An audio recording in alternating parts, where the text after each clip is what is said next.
in remembrance of that tradition of Friday night. That's what we will do. And something will spontaneously happen. And if you have questions, it could be any question. It doesn't mean I'll have the answer, but you can ask the question anyway. Okay. And perhaps we can share some experiences also, right? Right. So we're going to begin. We're going to do a meditation. And this meditation that came to my mind is a meditation that I think was somewhat popular when we used to meet in Bushwick. So I'm going to be guiding it, not like the way I've been doing it for the past, I don't know, for quite some, guiding less and less. So as probably a shock to your systems, I'm going to be guiding. I hope I've learned my lesson and not guide too much. All right, begin with holding your mind, your understanding of what meditation is, and then have the intention that you're going to enter meditation. I have this working definition of meditation that works for whatever meditation you're doing. It is a means of accessing ever more and more subtle levels of consciousness. Why? The more subtle the level of consciousness, the more powerful means we have at our disposal for what? To bring about meaningful transformation, whatever the transformation you need. Okay? So think of definition of meditation like that. Hold the intention to enter into that state. Allow your entire being to respond, and this is where the meditation actually begins. Your body will respond. It will feel like instinct. It will feel like spontaneous gesture, but it's actually the intelligence in the body responding to your intention to enter into what the body already knows as the meditative state. You will feel the need to make adjustments, make them consciously, deliberately, make them knowing that it is the body's intelligence communicating to you, wanting to cooperate with your intention. So whatever adjustments you need to make, whether they're big adjustments, micro adjustments, adjustments that no one can know, probably only you. And as you are making the adjustment, you can start to taste your consciousness is beginning to go into a more subtle level of awareness. It's becoming clearer and clearer. And the very clarity of awareness will manifest as sensations arising in the field of awareness. So when sensations are arising, when thoughts are arising, emotions are arising, know that it is the clarity of awareness that is manifesting. So don't fight it. Don't think of it as a distraction, but rather just understand that, a positive response is taking place to my intention to meditate.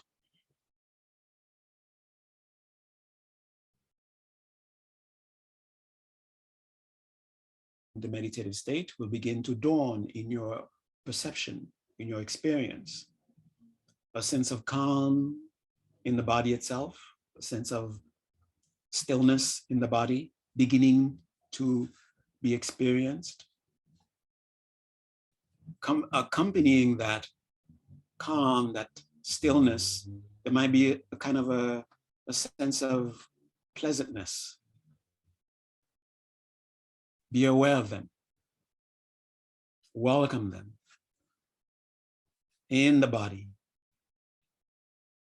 physically, energetically, in the mind, emotionally, cognitively, in the breath itself, and how the breath is being experienced. The calm, the pleasantness. And in regards to consciousness itself,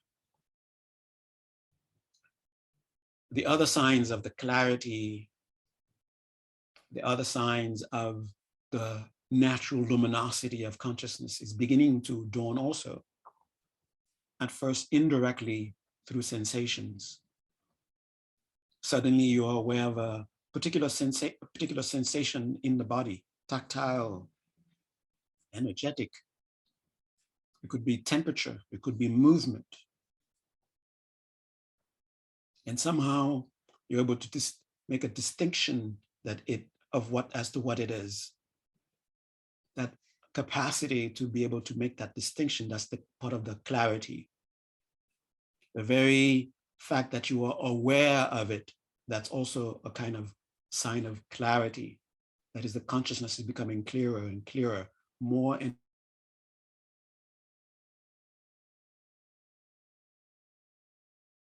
and these sensations have a particular sense of presence-ness to them, presentness, a particular degree of vividness to them, a particular degree of aliveness to them. That's the signs of the natural luminosity, the natural radiance of consciousness, of awareness dawning. And because of the clarity, because of the natural luminosity, thoughts will have a particular crispiness to them. Experiences will have a particular sharpness to them, a certain degree of strength to them. So when you notice that sharpness, that strength, no need to be distracted, no need to stop, just acknowledge, my mind is becoming clearer, my mind is becoming brighter. And they ricochet on the calmness and the pleasantness, making the pleasant more pleasant, making the calm calmer.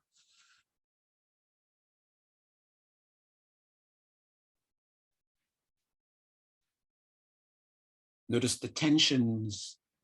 Either you're becoming aware of them. There's tension in here and there, in my shoulder, in my hip. At first, just acknowledge that's, my mind has become clearer. It has made it possible for me to be aware of what I wasn't aware a moment ago. Now I'm aware of it. There is tension in my shoulder. And you can just have the intention to just let go of the tension and witness it sort of melt. And as the tensions melt, notice the clarity becoming clearer, the radiance becoming more radiant, the pleasantness becoming more pleasant, the stillness becoming more still in the body, physically, energetically. And also, of course, in the mind.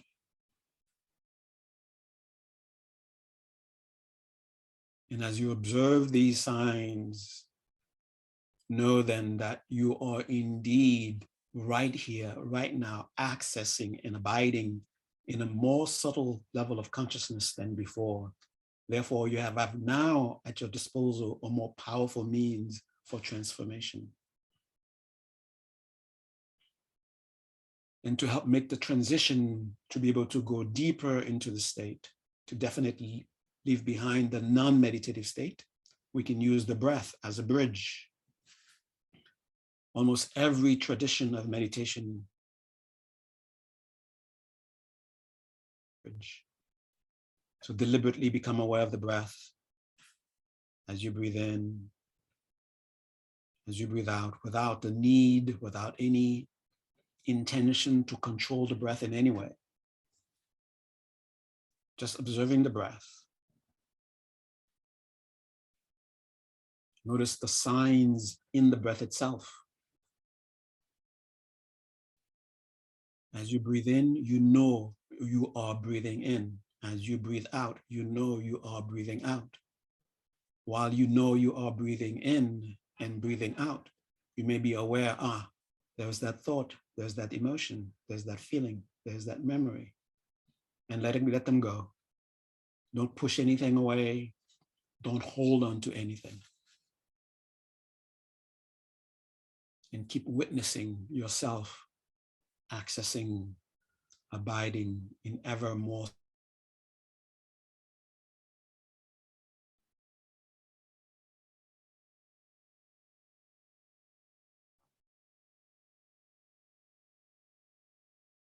And to make that definite transition to no longer be just be on the bridge, but to actually step off the bridge and be in the meditative state. You can take either a full breath consciously, breathing in deeply as you can, as comfortably as you can, and breathing out as comfortably as you can, as fully as you can, and let yourself go into that state as you breathe out. You could either do 1 breath or 3 breaths.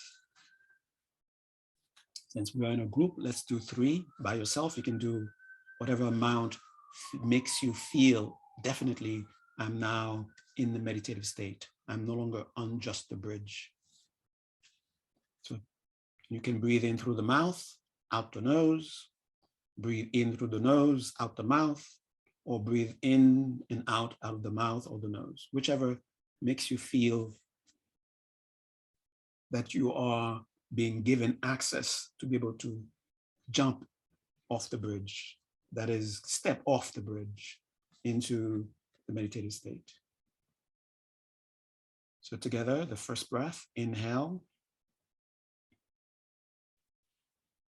and exhale. And as you exhale, let yourself go into, let yourself go, let yourself go, let yourself go, let yourself go. Witness yourself going deeper into the calm, into the pleasantness, deeper into the clarity, deeper into the radiance. And then at the end of that breath, stay where you've reached. And from that place, take the next inhale.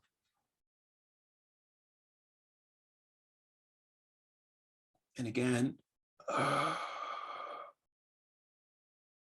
drop, let go, let go, let go. Notice the calm getting calmer, the pleasantness becoming more pleasant. And reach the end of that out exhalation. Now stay in that and then breathe in for the 3rd.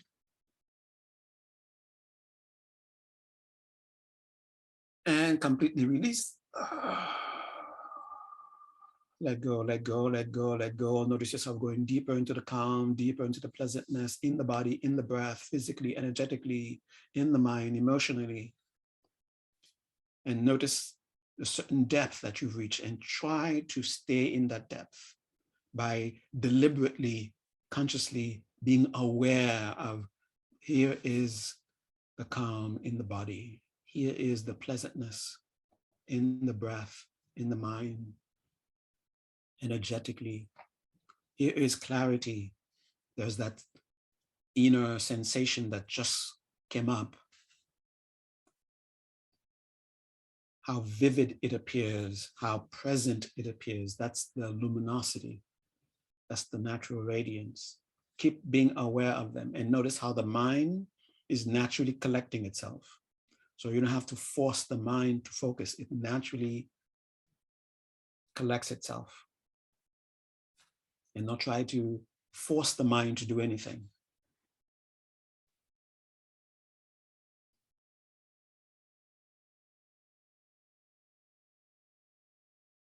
Now gently bring your attention to the space in front of you at the level of your eyebrows.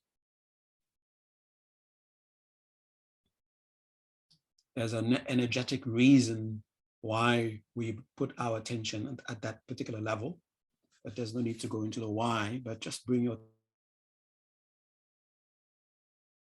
attention there. You begin to notice a kind of sensation.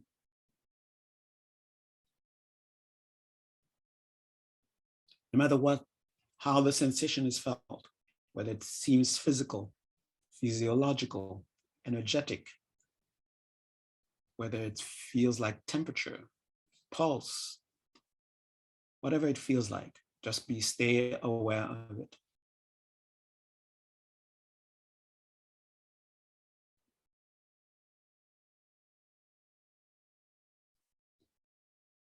And as you maintain aware of it, you may begin to just to be able to help the mind collect at that point for whatever benefit collecting the mind at that point will bring. So begin to think about, just while you feel that sensation,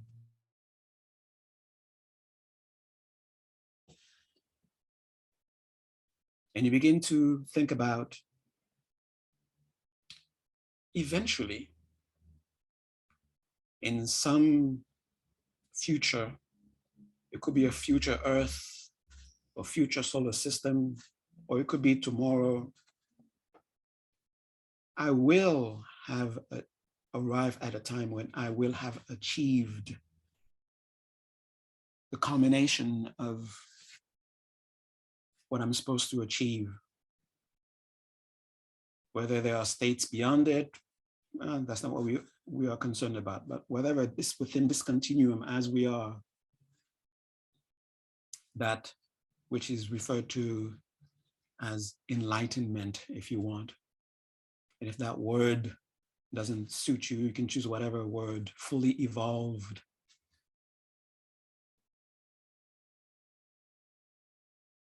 There will come that time when it will happen.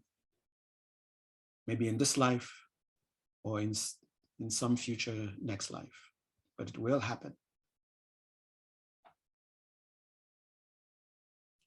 And begin to ask yourself, what did I do to have achieved that?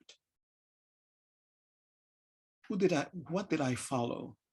What behavior did I observe? What train of thought did I follow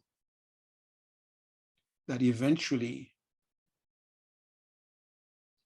resulted in this awakening?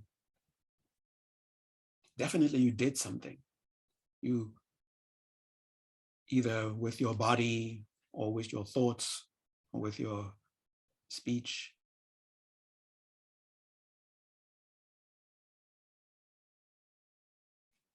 And again, think about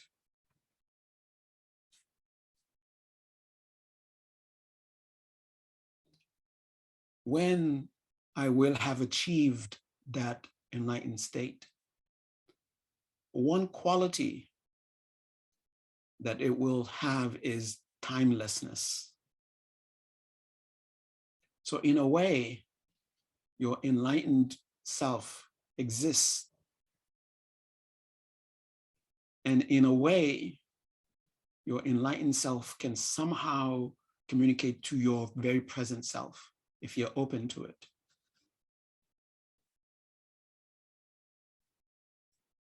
And you think about things that are going on in your life right now that you feel that your enlightened self will be the best guide for what's going on.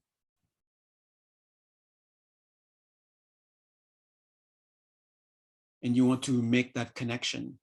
You want to be able to have that communication, that dialogue.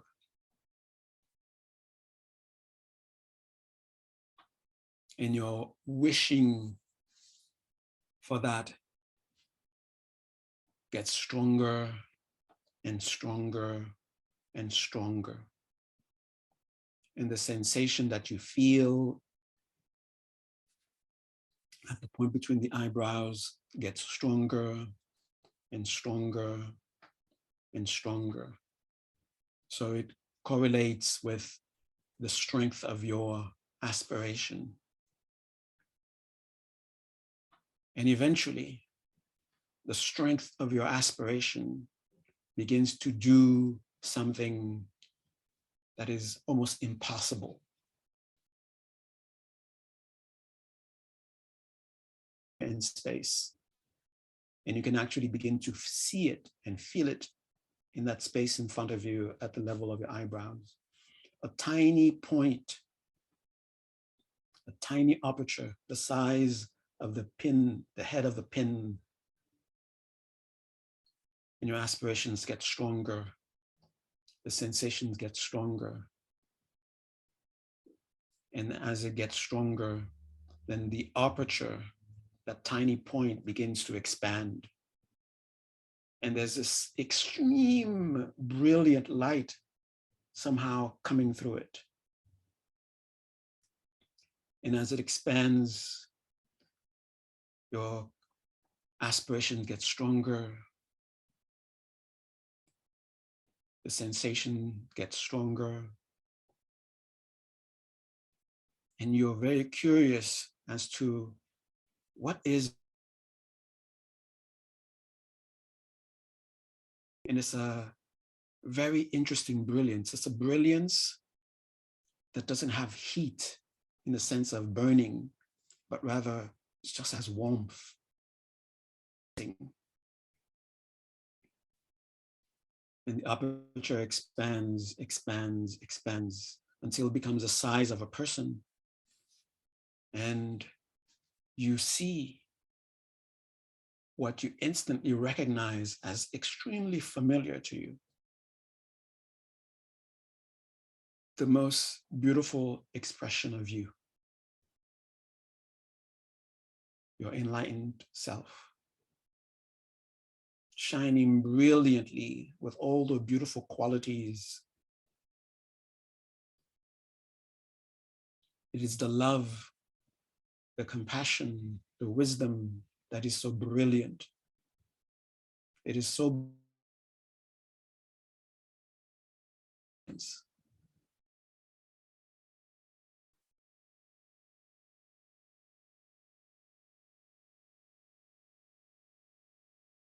if there is anyone in existence who knows you best, no one knows you better than your own enlightened self.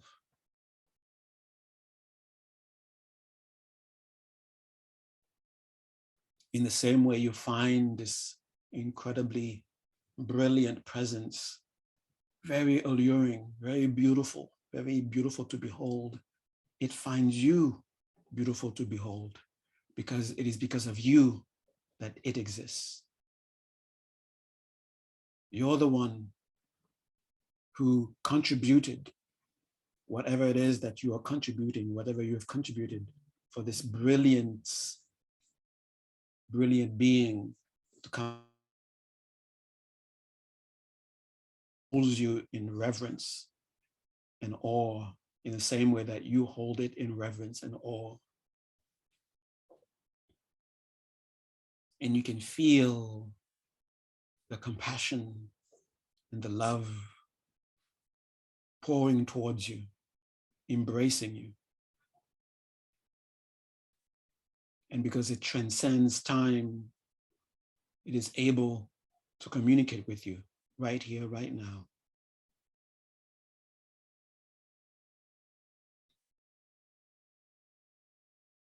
This is what you sense when you saw and heard of certain personalities that attracted you to them. It was this that you were sensing, this presence, this possibility. It is this that you for. Now that you are in this presence, now express this, let your sense of natural reverence, let it pour through you. Let it radiate through you the same way the compassion, the love, and all the beautiful qualities are physically radiating from your enlightened self. Let your reverence radiate. Let your sense of trust radiate.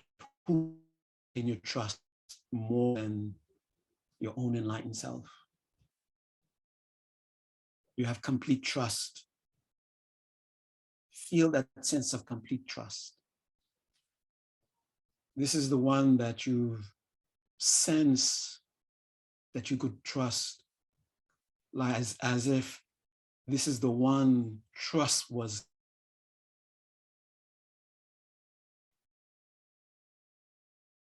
And just like reverence is radiating from you, let trust radiate from you towards this brilliant presence.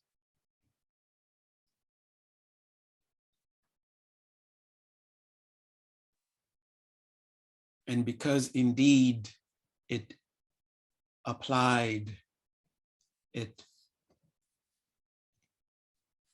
walked the path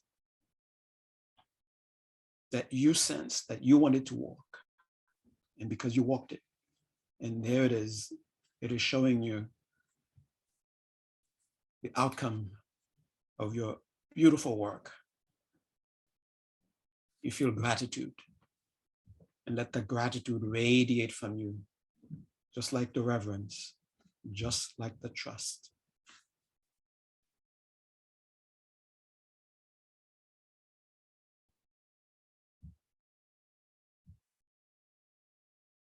And now be open.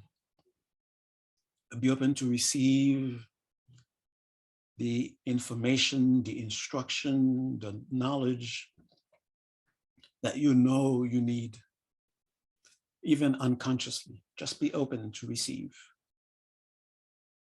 Have that sense of openness and ready to receive, and hold on to that and see yourself, feel yourself receiving. What is it that you need for now, for tomorrow, all the way until you become this incredible, beautiful being?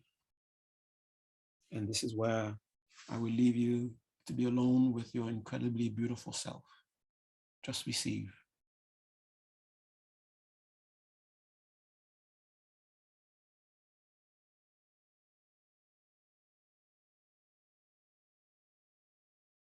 And if you feel like reciting a mantra or something that will help that line of communication, that line of receiving, then you can recite the mantra if you want.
If there is a specific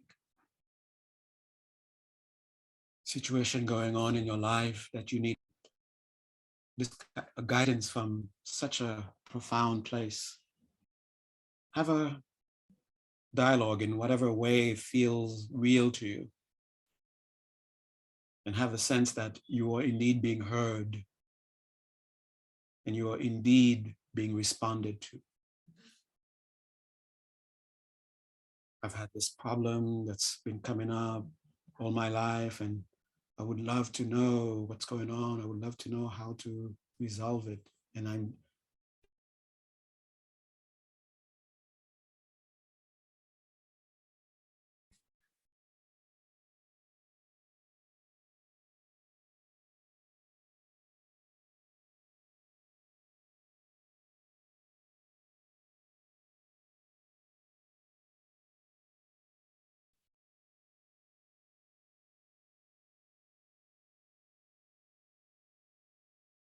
And you can ask, how did I deal with this problem in such a way that eventually I became like you? Please show me. I'm ready to know in this moment.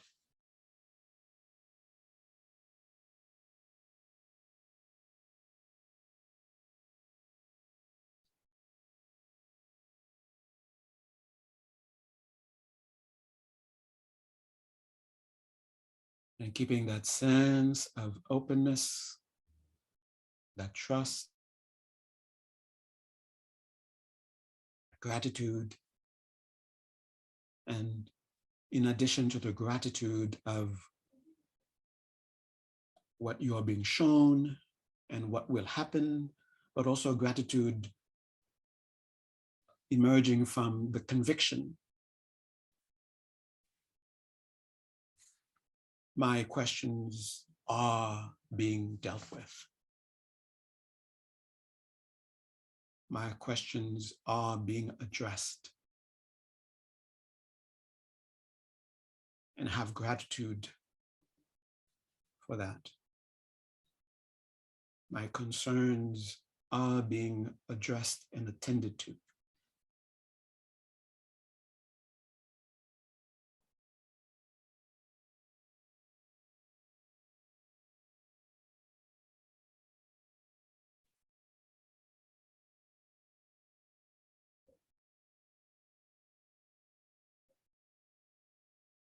And this is more of an energetic exercise.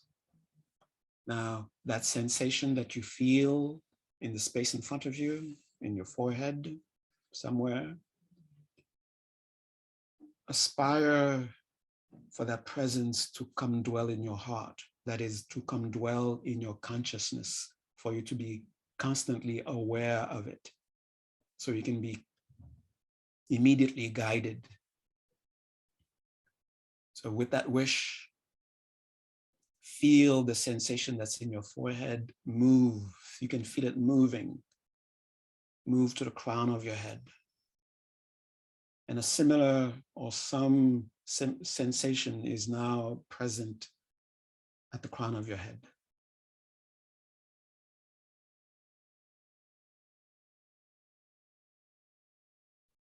See it as radiating brilliantly. That same warmth of compassion, that same warmth of love and wisdom being so potent that they're radiating physical light and flooding your entire system.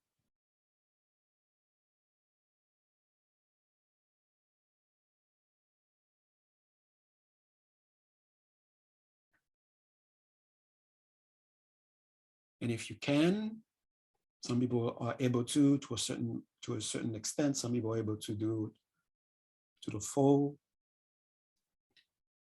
That brilliant presence, now see it as this tiny spark, and yet having the same brilliance, slowly descending.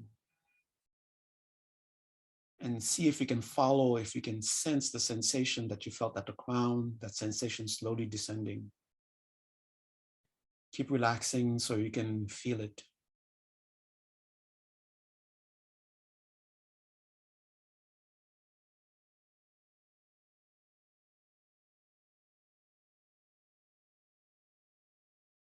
And finally, it arrives in the very center of your spiritual heart.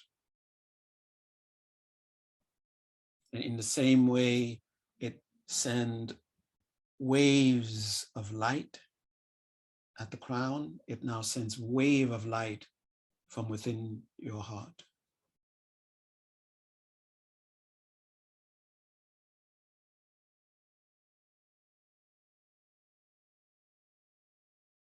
Find that measure of conviction that dwells in, it is done.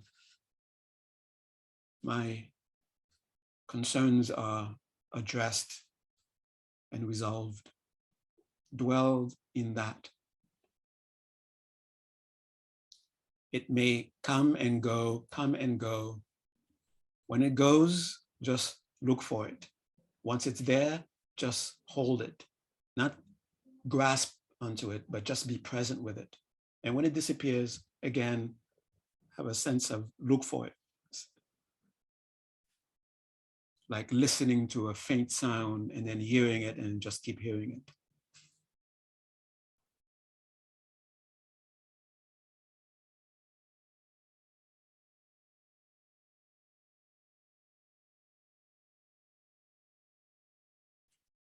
And completely let that go with the conviction that everything is taken care of. There's no need for you to what you've just done.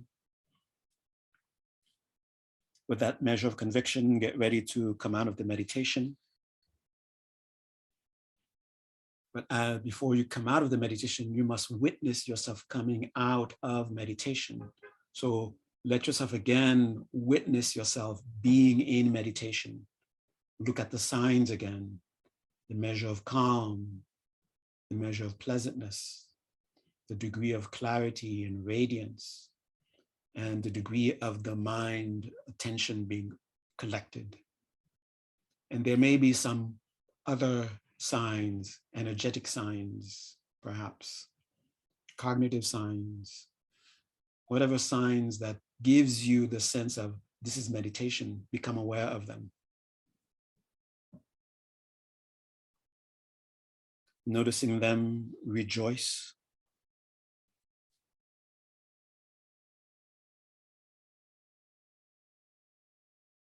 And now there's a definite state called meditation that you are definitely coming out of. Even if you're aware of your immediate surroundings, you are aware of them with that meditative state.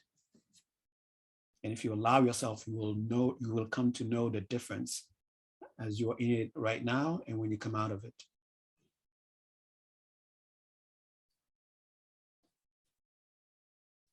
So feel what you might call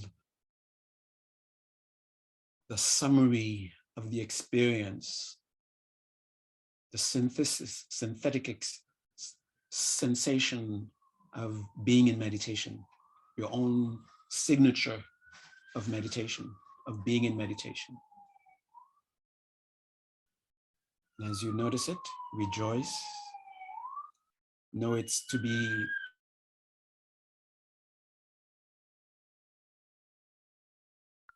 and dedicated, directed with your intention, what you want that potential to potentiate.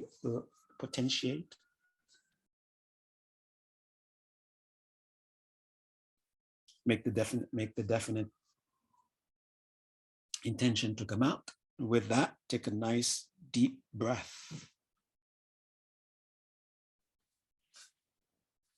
And as you breathe out, let yourself reconnect with your immediate surroundings.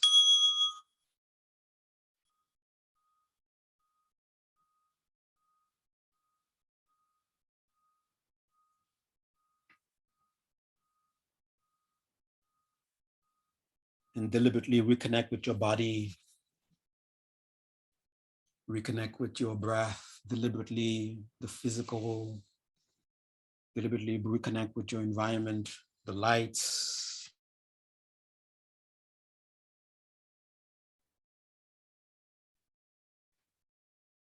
Okay. All right. All right. That was somewhat in the remembrance of the Friday night, the way we used to hold them. We used to meditate for as long as it took. There was no such thing as we meditate for 15 minutes. Well, we meditate and then we come out when we come out. And unfortunately for a lot of those people who used to attend the Friday night class, it was also, we finish when we finish. You people were amazing. I mean, you stayed there for 3-4 hours sometimes on a Friday night in New York, sitting down to meditate. rather than going out clubbing. And actually, there was a club right next door. Maybe that's why you stayed. You were just waiting for the right time.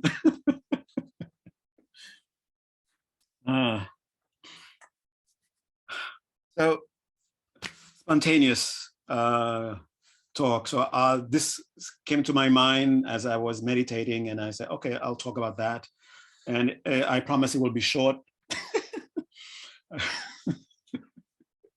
And I'll leave time for you to ask questions, okay, if you want.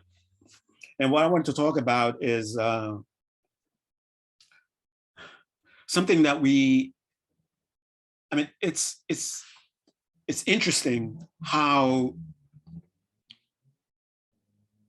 because we are evolving, some of the characteristics, some of the traits that we develop that are actually signs that we are evolving, sometimes can be, these very same things can sometimes lead us into trouble, can sometimes actually be the thing that make us even like go back somewhat, but we don't really go back, okay? There's no such thing. You evolve, you continue to evolve. You might stagnate, but you don't really go back, okay? Because the stage that we reach, the certain stages that we reach aren't fixed into some finite thing that if you step 1 degree away from it, then you left it, okay? It's broad. It has so many different things included within it. What you might call, it has its light, it has its darkness, to put it in that kind of a term, okay? So one of the things that evolution gifted us is the capacity to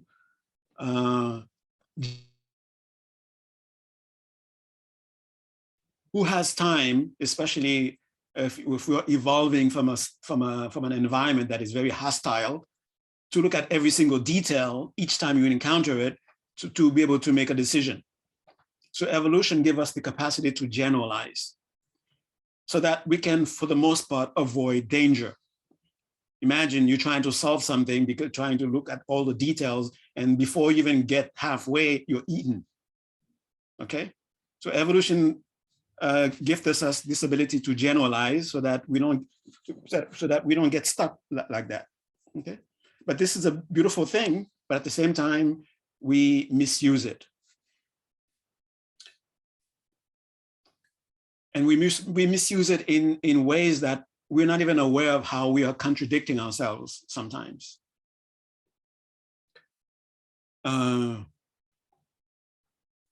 We deny what we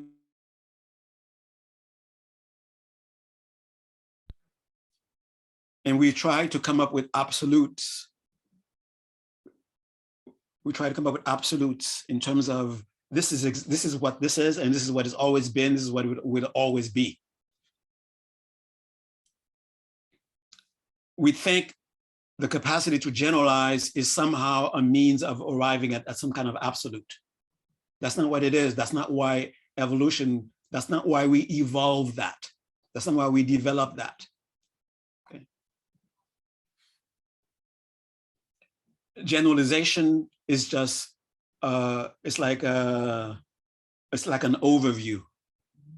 It is not the entire body of all the details. It's just an overview, okay? And why am I getting at this with the generalization? Every once in a while,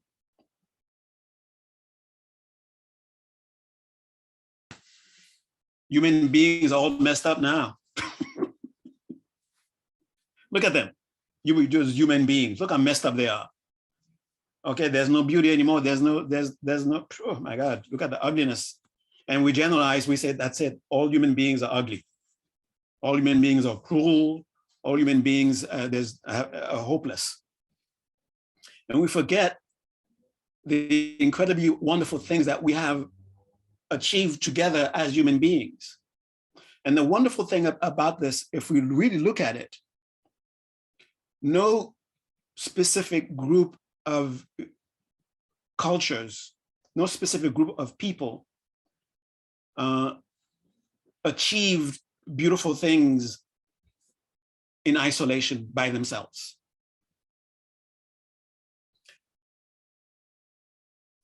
It's always been in cooperation. It's always been in cooperation. A group of people who are different from each other somehow decides to cooperate. And because they are cooperating, they're able to produce incredibly beautiful things that humanity can lay claim to. Look what we have done. Look at this beautiful thing that we have done. Okay. We have witnessed incredible courage. We have witnessed incredible compassion. We have witnessed incredible love. All these happen because of cooperation.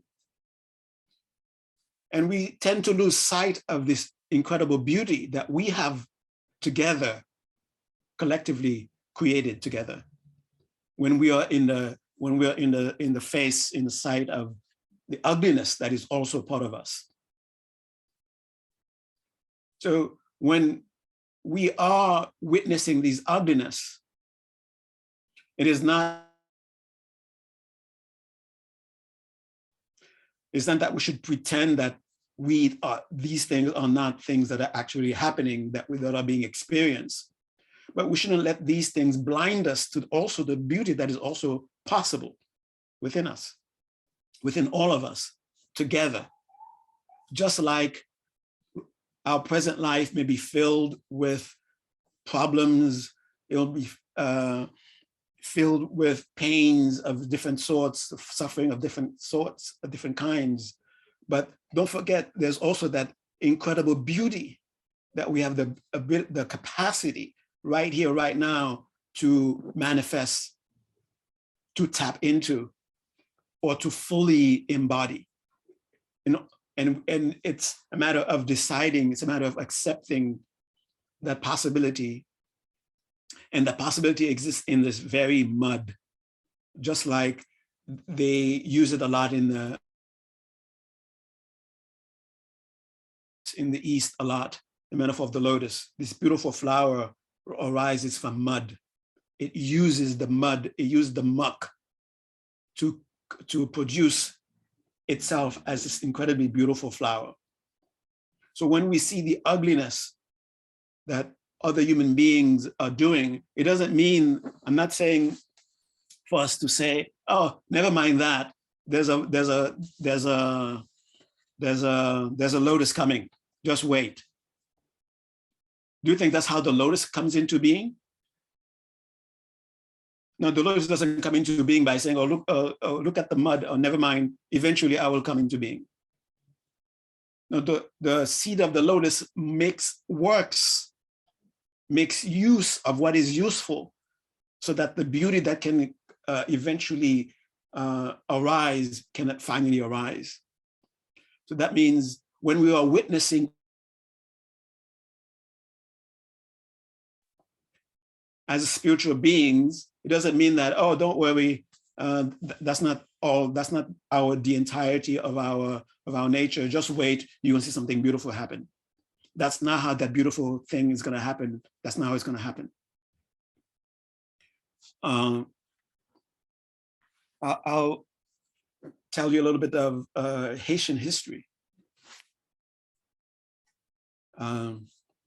It wasn't, so you have a group of people and another group of people, and within these group of people, you have what you might call people who are very close to their humanity, and you have those who are distant from their humanity, and for whatever reason, whatever history they had that made them have that distance.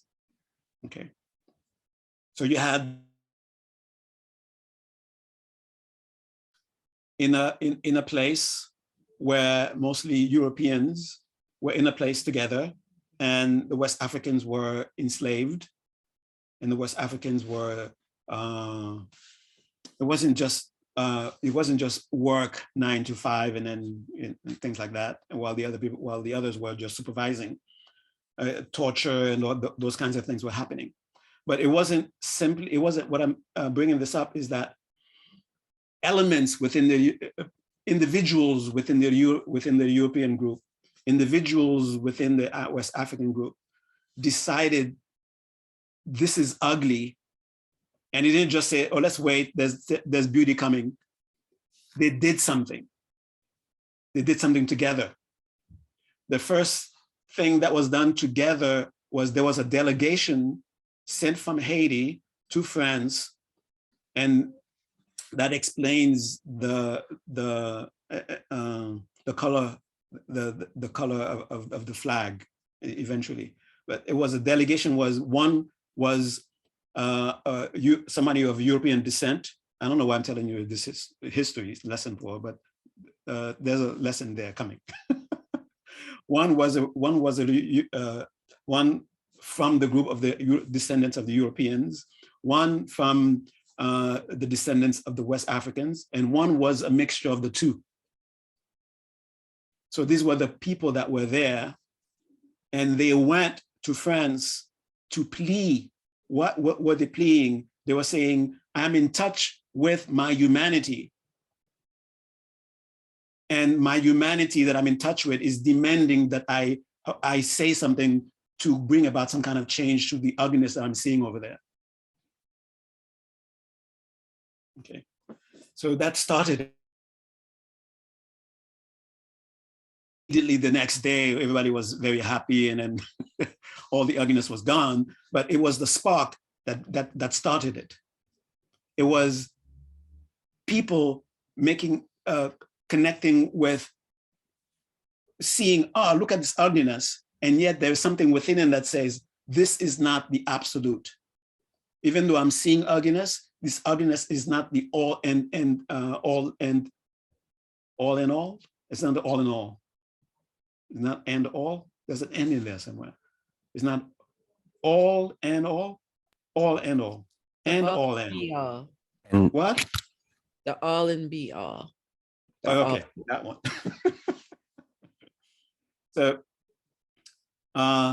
So the ugliness that I'm witnessing is not what defines. It's not that, oh yeah, this is it. We have finally arrived at who we are. This ugliness, this is who we are. Let's just accept it. No, there was something within them, even though that's what they were witnessing, but something deeper within them telling them, no, that's not it.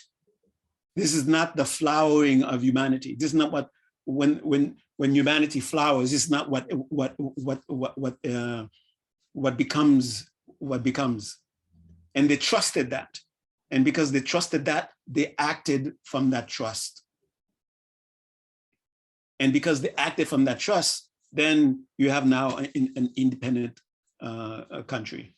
And suppose that ugliness is gone, and now we have other ugliness.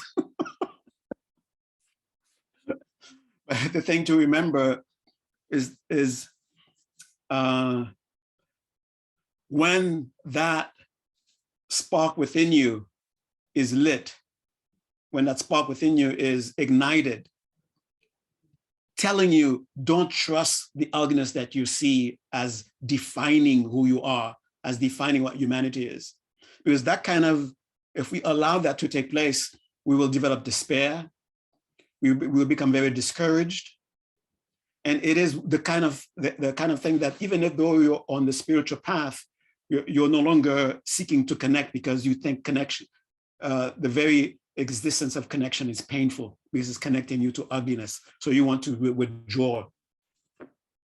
Okay.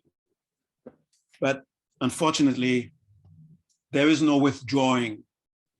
There's creating the illusion of withdrawing.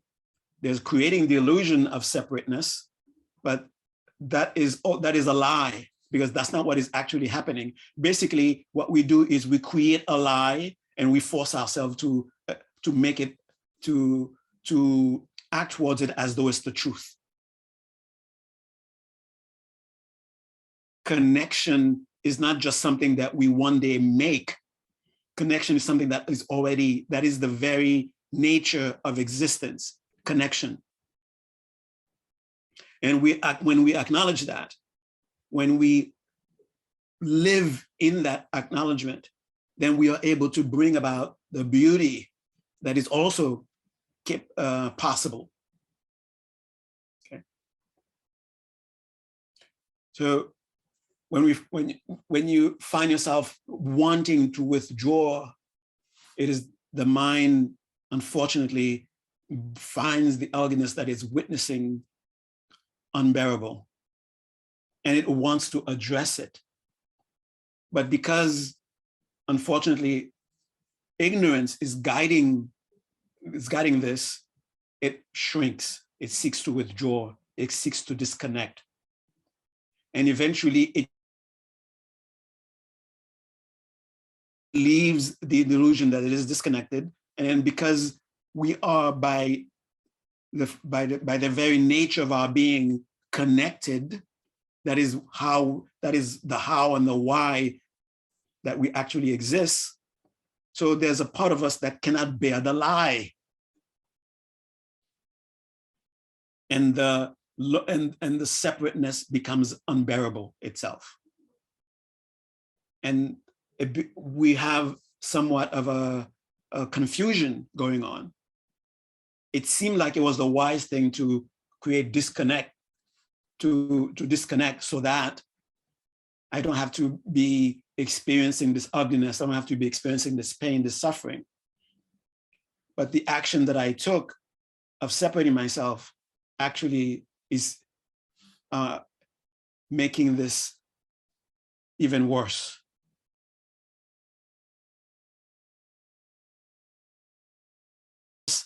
Ugliness,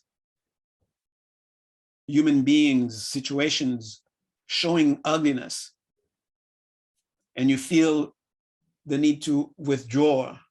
No, it's just a psychological defense. It is your compassion compelling you to take action. Why? Because of the fact that we are connected. If we were not connected, witnessing this ugliness would not affect you. In fact, as a matter of fact, this is one of the things that I have to say it over and over again. Enlightenment is not some absolute disconnection. That is, an enlightened being is not someone who somehow that's going on in the world, in the universe. They live in their blissful paradises and they cannot relate with our suffering. These kinds of beings, if they exist, they are useless to us. Okay. And they're lying to themselves. They've completely somehow cemented their lie.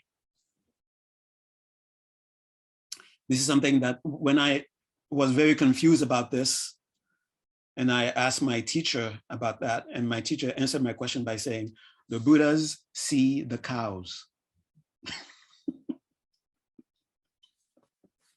Okay. That was his answer.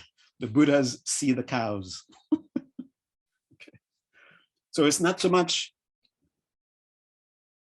the transformation is not so much somehow we magically send something to the world and then the world transforms and then we find no longer retreating, seeking isolation, seeking to be separated from what seems to be causing us pain, but rather we go towards it to address it. And when we go towards it to address it, we transform how we are able to react towards it. And because of connection, we are also eventually transforming its appearance. And that may sound to be like very new agey kind of thing. Okay, there's a war going on in Yemen. Oh, I'm not talking about the Ukraine one. Sorry. Yeah, there's that one too. There's, these atrocities taking place all over the world. It's not that, oh, okay, now let's think good thoughts and we'll wake up and you will see, oh, see, it's transformed. I did a good job. respond to that part of you that says that's ugly, because it is ugly. Now let your compassion guide you as to what you need to do, what behavior you need to take, how you need to communicate with others, so that you're not dragged into further suffering. And because of that, you're able to somehow transform exactly what you, the appearance that you are witnessing. There was the appearance once of a piece of land where it seemed definitely there were a group of people causing lots of suffering to another group of people. That appearance is gone now because took steps.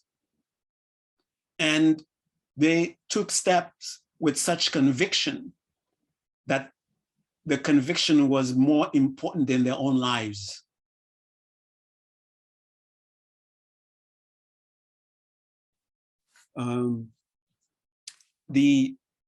Here in the United States, and I know there are people trying to go into, it's not just in the United States, but it seems to be global. People are definitely trying to isolate themselves into specific groups, that misusing that generalization again, going into separate groups, and then distorting reality to fit their false narratives. I'm not pointing to any specific persons. I'm talking about us in general. We do it even unknowingly sometimes, where this disease that is going on in the world, where people are separating themselves, they're forgetting that we are all just human beings trying to be content. No one is more deserving of it than another. We all have the potential to be ugly, just like we all have the potential to be beautiful. And when this group is remembering some wonderful thing that happened to them, they forget that some elements in that group also participate in that beauty that they're experiencing, and vice versa. Okay, it's humans recognizing that they're just human beings and coming together, and that's when we create this incredibly beautiful, beautiful things that we create as human beings. And when we are separating each other, when we are clinging to this false notion that somehow we are absolutely separate things, that's when we create these uglinesses. I hope that was enough. And if it causes you to have any questions, you can ask questions. If you have some other questions that has nothing to do with what I was talking about, you can ask the questions also, right? So don't be despair when you're seeing all the ugliness that's going on, okay? Remember your enlightened potential, and let that help guide you to help others recognize their enlightened potential also. That is, recognize your innate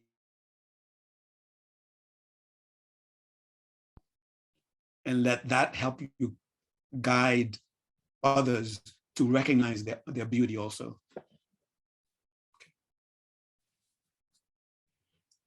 Okay. Right, the floor is open, and don't let me get nervous.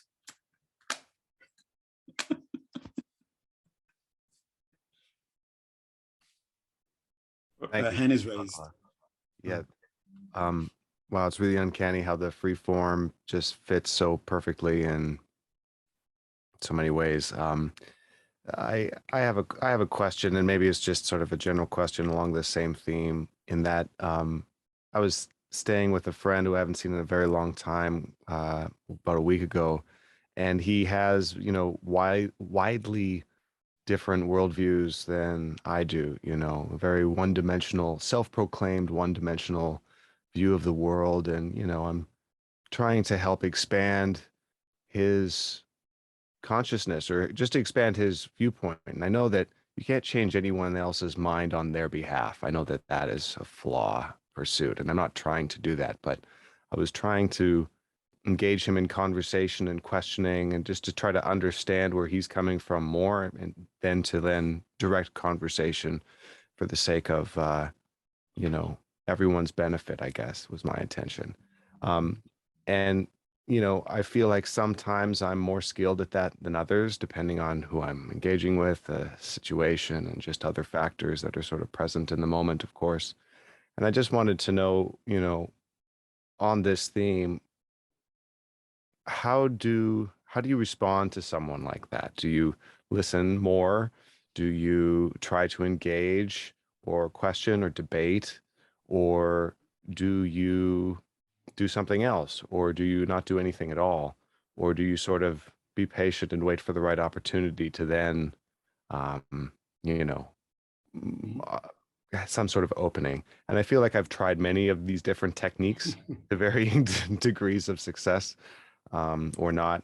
And I guess I just wanted to get some general advice or encouragement or, you know, things to avoid, perhaps. You know, I don't think I ignited any situations. It wasn't like there were arguments or fights or anything like that. But I want to help this person and his family, to see the world, I guess, a little less one-dimensional.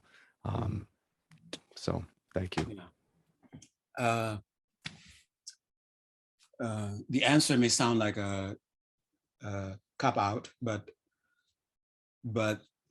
the answer is actually pointing to you having to develop a certain how to approach it. All those different ways that you mentioned are appropriate means of addressing it. Sometimes you do nothing. Sometimes you debate. Sometimes you listen. All these are appropriate ways. Not one of them is an absolute there. That's the one you go with. Only listen or only be silent. And how do you know which one to use? You have to be connected to your own sensitivity, being sensitive to the situation to see what is the situation requiring at this moment. Is it requiring debate? Are you sensing that debate will lead to some sort of beneficial outcome, or eventually lead down the road to some beneficial outcome, even though it may not in the immediate actually guide the person. It's like planting a seed in the person's mind, which will eventually ripen into, wow, I never thought of that before. But you may not see that happening in the immediate moment. So the thing to do is to recognize what is actually happening at the moment and be sensitive. And how will you be able to be, what will guide your sensitivity is how pure is your intention? Is your intention to help? Or is your intention, it could be mixed with some other things, like maybe your ego is hurt and your intention is to support to protect your ego. So you have to make sure, and whatever is present, even if it is your ego that is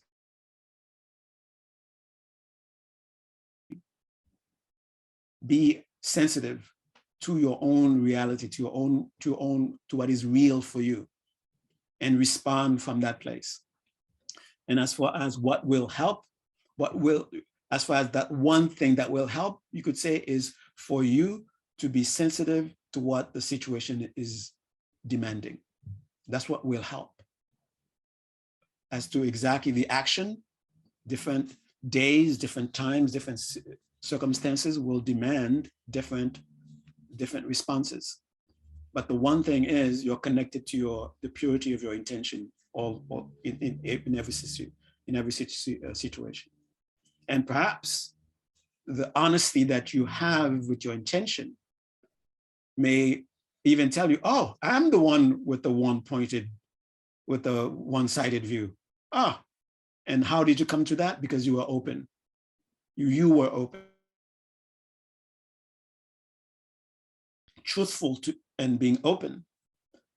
If the person is the one who needs to be remedied, your example of being true to your example of being true to your truth, that will be what will really help that person the most. It's not necessarily what you say, it's not necessarily what you do, but rather you being connected to your truth and then acting from that truth. That's the real thing that will help. Thank you. Thank you.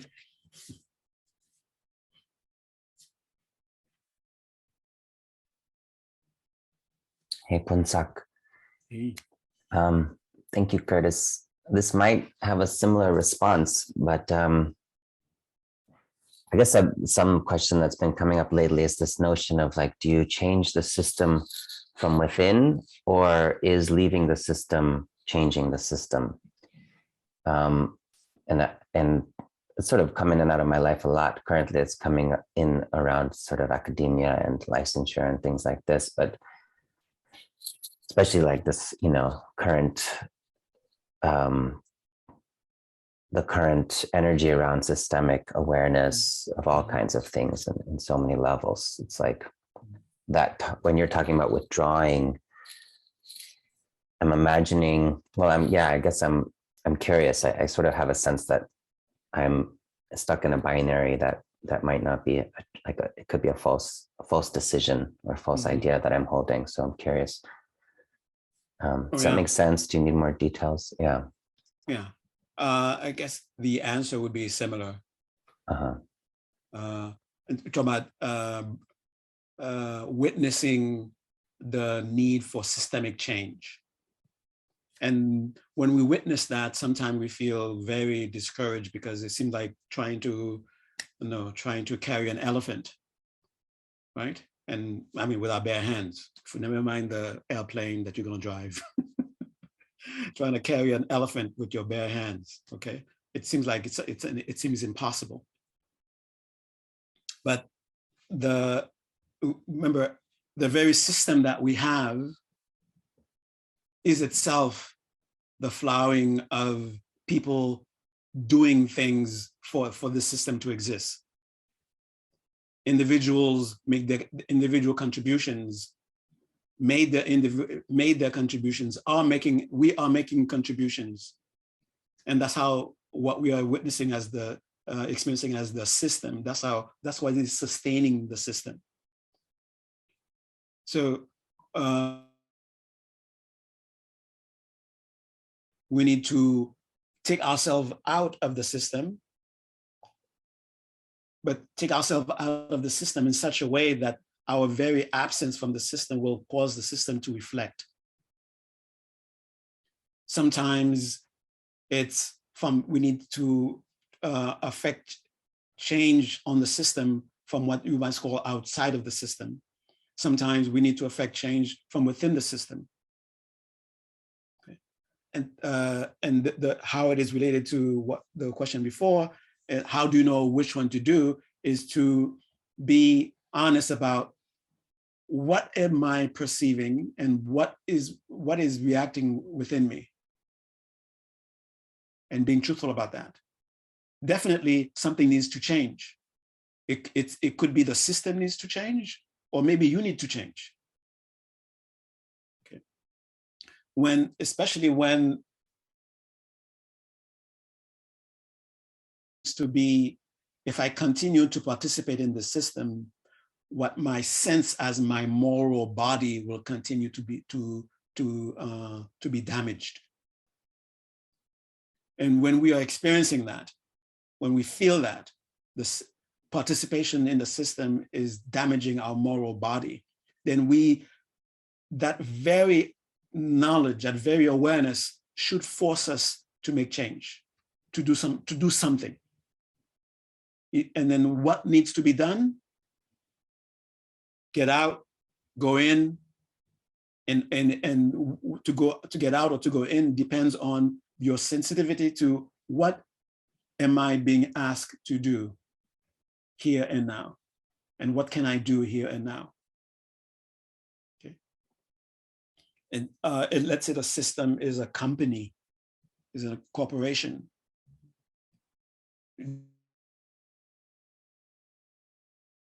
Bear whatever it is that you have to bear so you can infiltrate the system and then bring about change. Do you have the patience? Do you have the whatever it will take? Or you withdraw yourself, not silently. When I say not silently, I mean like you make a ruckus. Well, that's an interesting term, huh? Ruckus. I mean, you let it known, this is why I'm leaving. This is why my participation in here can no longer be sustained. I cannot lend my energy to allow the system to continue. And you let it known why. So that way you plant the seeds in the minds of those who will remain, so that some change will begin. Okay. I have to say this very, very fast, because I think as spiritual practitioners, there's this wholehearted, good-hearted thing where we cease on injustice and we feel the need to do something about it. And we want to use spiritual technology to be able to bring about this change. We want to be able to bring about this change in a way that we feel is effective and lasting. And what we are acting from a place, from an understanding that yes, change is the nature of things. So we can engage something to affect change, and out of that conviction, we want to do something. But we are also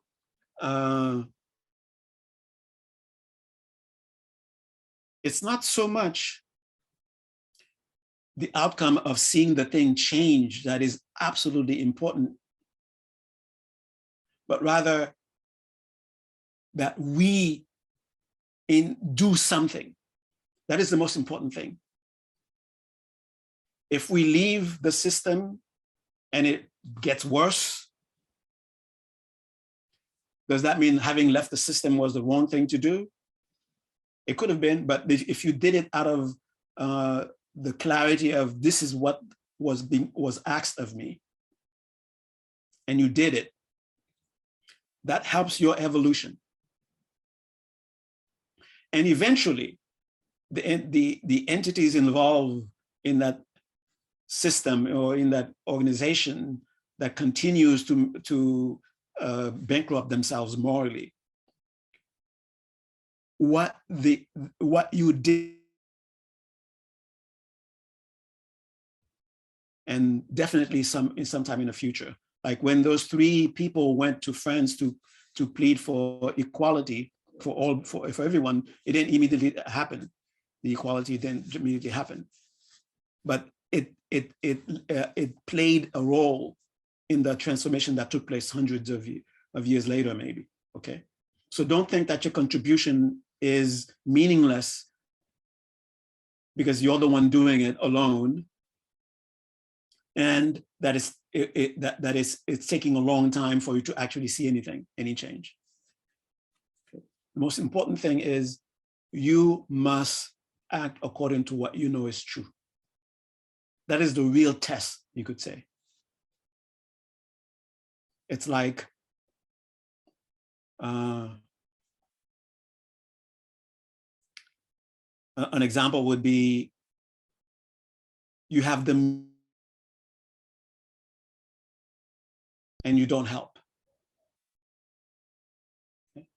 You see, I don't know, a homeless person outside and something tells you, oh, this person is very hungry. Why don't you give him your slice of pizza you just bought from the store? And you're thinking about, but the last time I gave it to somebody, that person threw the pizza away because that person was expecting money. That's generalizing, right? The thing is, it doesn't matter what the person does with your pizza. The thing is, what is your heart asking you to do? And are you obeying your heart? And it could be true what those other spiritual people say. The entire world is just a play just for you. Everybody's just playing the role that they were assigned. Okay. Yeah, you may be the only one. The entire earth may become completely corrupt. Every single individual you encounter, and you're now 80 years old, and you actually walk the entire earth, and everyone you've encountered, they're all morally corrupt. Does that mean you should give up on what you know is your truth? No, you should be like Dharma. Oh, what's his name in the Mahabharata? Anybody here remembers the Mahabharata? There was this character in the Mahabharata. It was called the embodiment of no, not Arjuna. That's the main character in the what was that one? The Bhagavad Gita. Bhagavad Gita, yeah. But there were these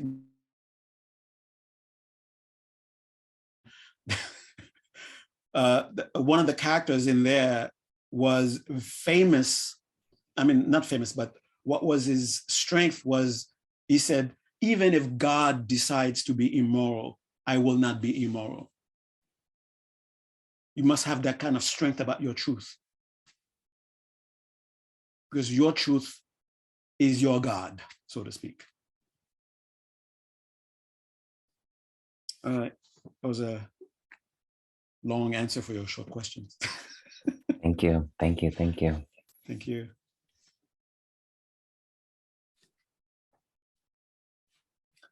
All right, not too many questions, huh?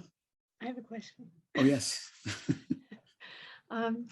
Well, when you gave the meditation, it seemed to me that you were saying at one point, ask your infallible guide, which you didn't say, but you used to say that in the three jewels. You use that term all the time. Yeah. Ask, what did I do to become you? Yeah. What were the actions that I took to become you? Mm-hmm. Did you say that in the past tense deliberately? In other Yes. words, did this happen already? Yeah, you have to ask it from the perspective of your enlightened being.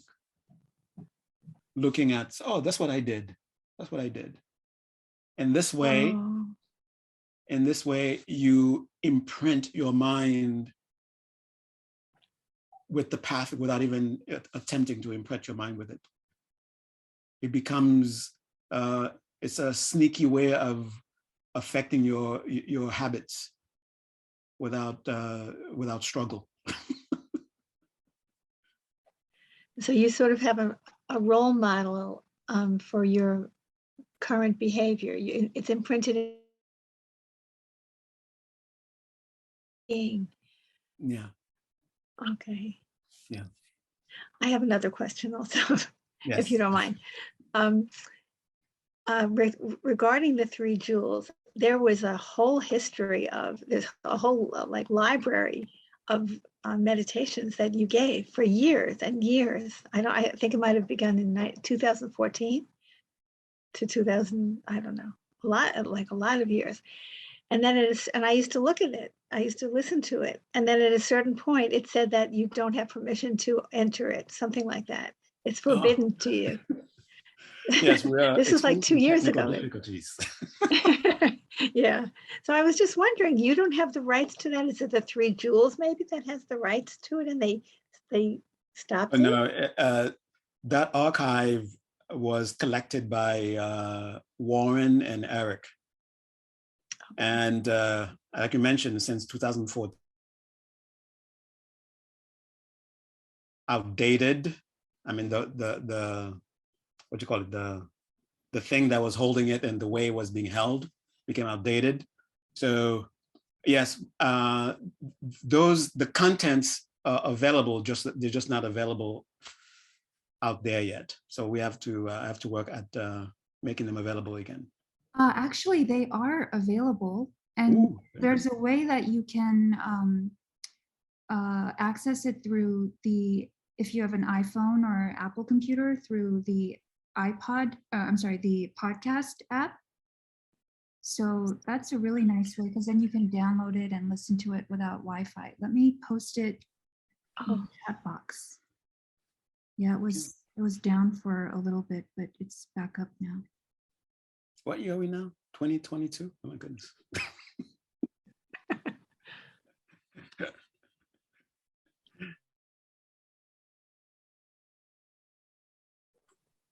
Yes. Thanks to Warren and Eric for their diligent recording of those spontaneous classes. That's why we have that available. Oh, that's great. Yeah. I just posted it in the chat, Cheryl, and everyone is welcome to listen to these. This is an incredible archive. Yeah, it is. I can look at the chat. I don't have anything to write it down now. So Okay, I'll email it to you, Cheryl. oh, thank you. Ah. Okay, then I could have your email also. Is it the Phuntsok email? I'll email you from my personal email then. Okay, great. Thank you. Phuntsok. Are we finished with questions? No, we have the Zam. He has to leave, so he's saying byes. Bye, Zam. Zam. How are you? Nickname. Hey. Yeah, so I have a question. So you gave a definition for meditation at the beginning, and I'm always trying to figure out how to answer this question to someone who's never meditated and at the same time pique their interest immediately is always my motive. So I think it's the different answers I've given are it's awareness practice. You're building your awareness muscle. You're shortening the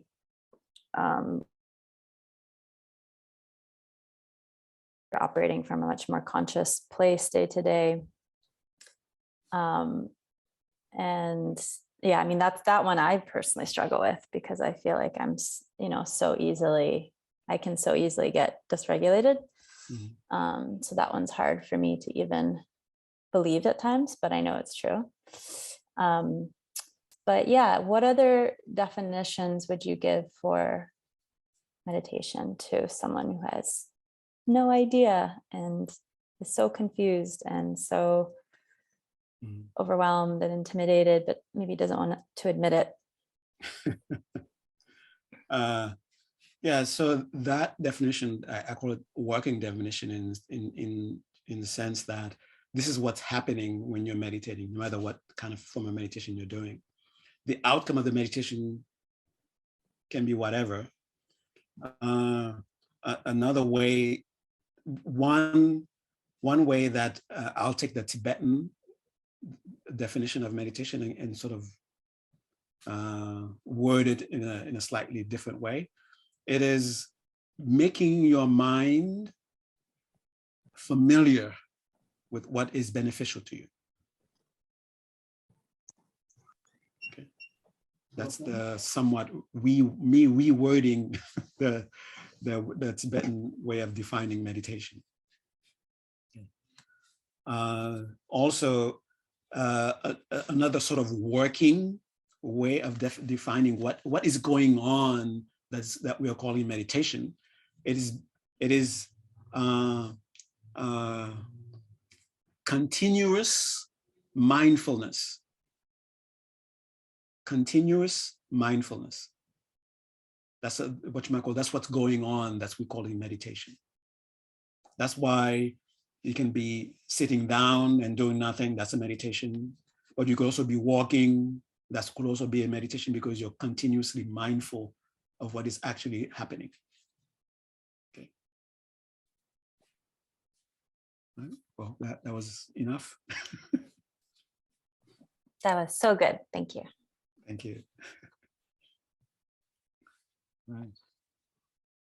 And there were some wonderful questions asked as for topic for tonight, and it was difficult to decide.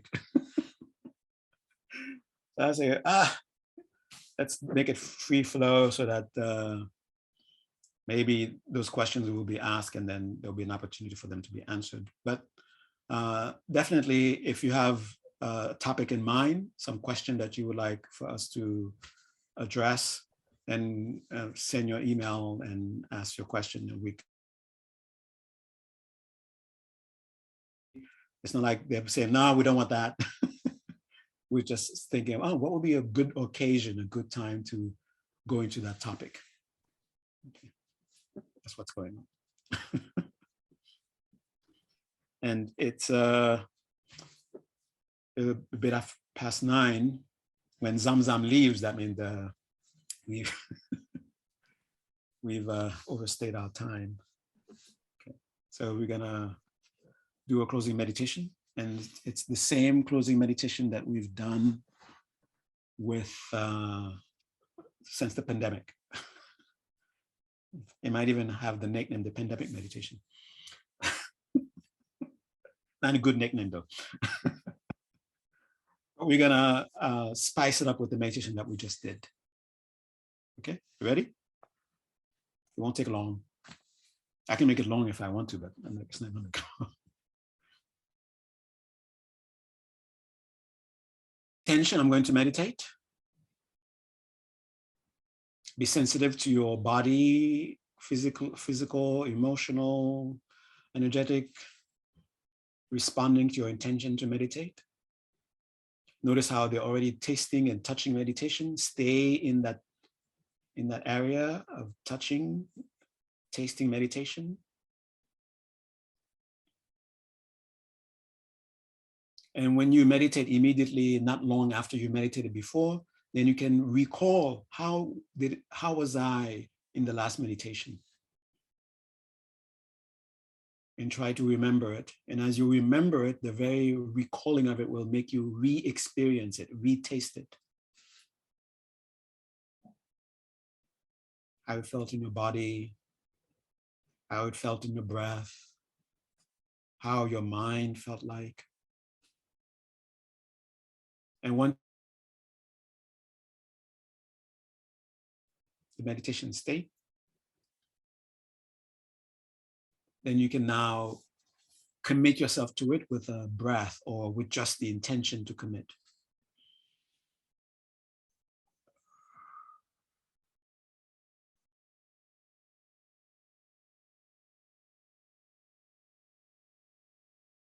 And notice the presence of the signs. Rejoice that they are there.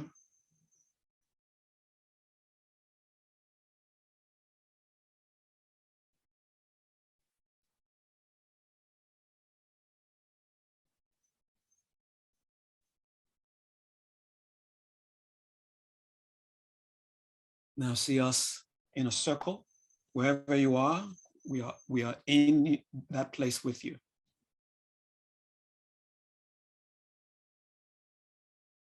And begin to have the sense of us in the same way that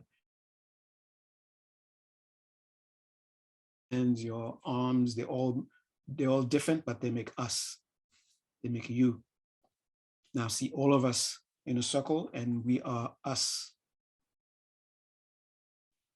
And the collective in the very center of our circle is the collective enlightened us, future enlightened us.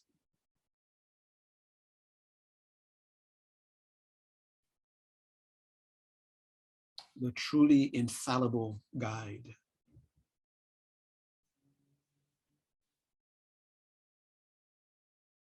And it begins to expand. As it expands in its brightness and its space that it occupies, the sense of us gets stronger and stronger and stronger, and the us that we feel is connected to our enlightened self.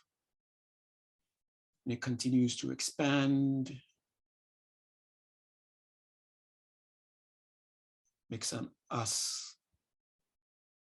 And everyone touched by this ever-expanding bright presence become engulfed, dissolve into just the bright presence.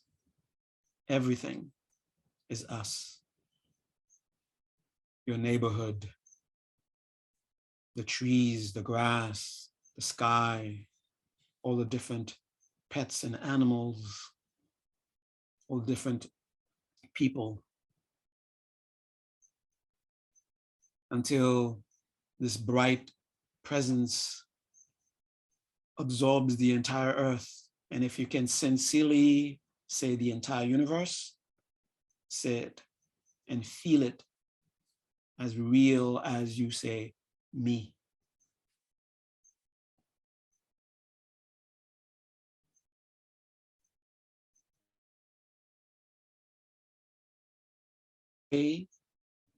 When our right hand needs something, the left hand immediately goes to help, and not thinking the right hand is helping the left, but rather I am helping myself.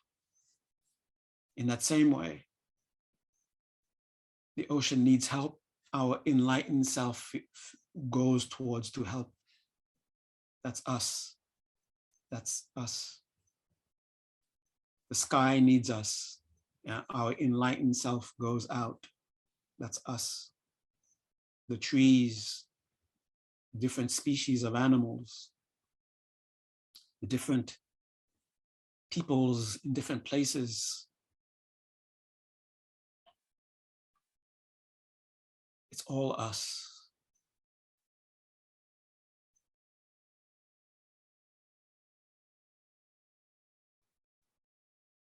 And the help that we grant now a recognition of this incredible, beautiful potential.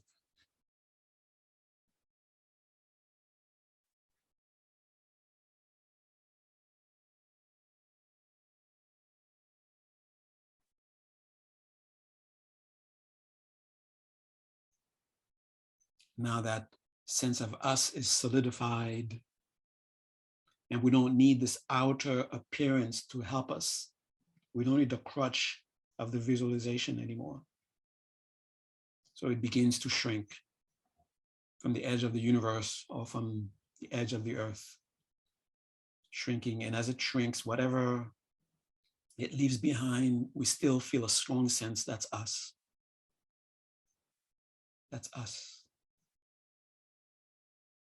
Being able to see all the different appearances and yet still maintain that's us, until it comes back to the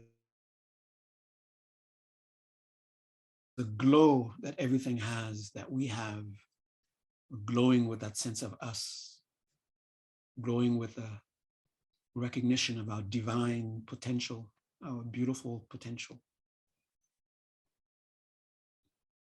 And yet, we are able to see differences, and the appearance of differences does not negate that strong sense, this is us.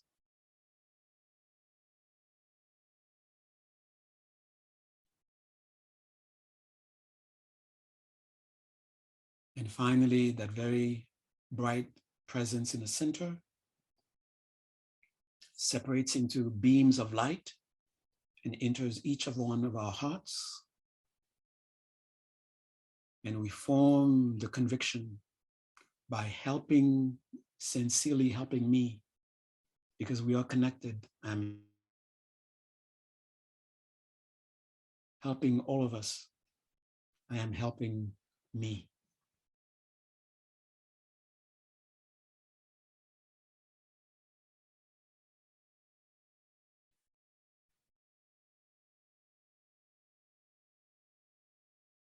And let the visualization go and just let yourself feel the meditative state, the calm, the pleasantness, the clarity, the radiance, the focus.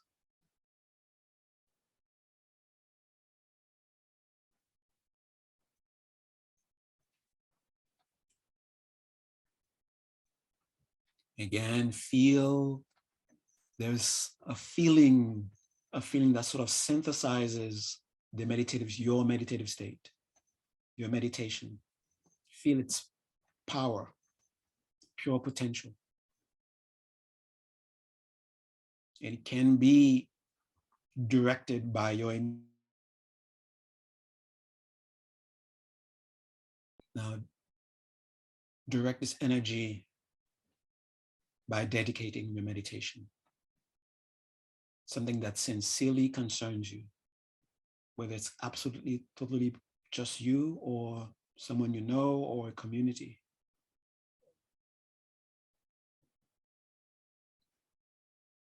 Gyo di kyo gen senam yeshe zozo shin senam yeshe le chung wei dhamma kunyi topa shu.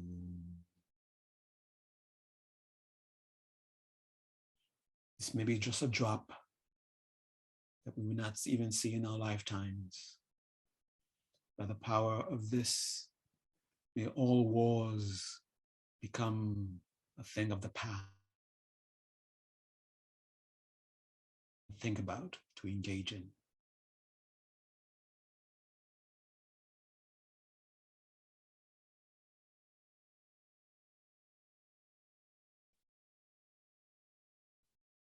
And with the intention to arise, take a nice deep breath. And as you breathe out, let yourself reconnect with your immediate surroundings through your sense of touch. Feel your clothing, feel your seat, through your sense of hearing, hear the different sounds, the close sounds, the far sounds. Let your eyes take in light, deliberately notice colors, shapes, lights, shadows. Okay, thank you very much.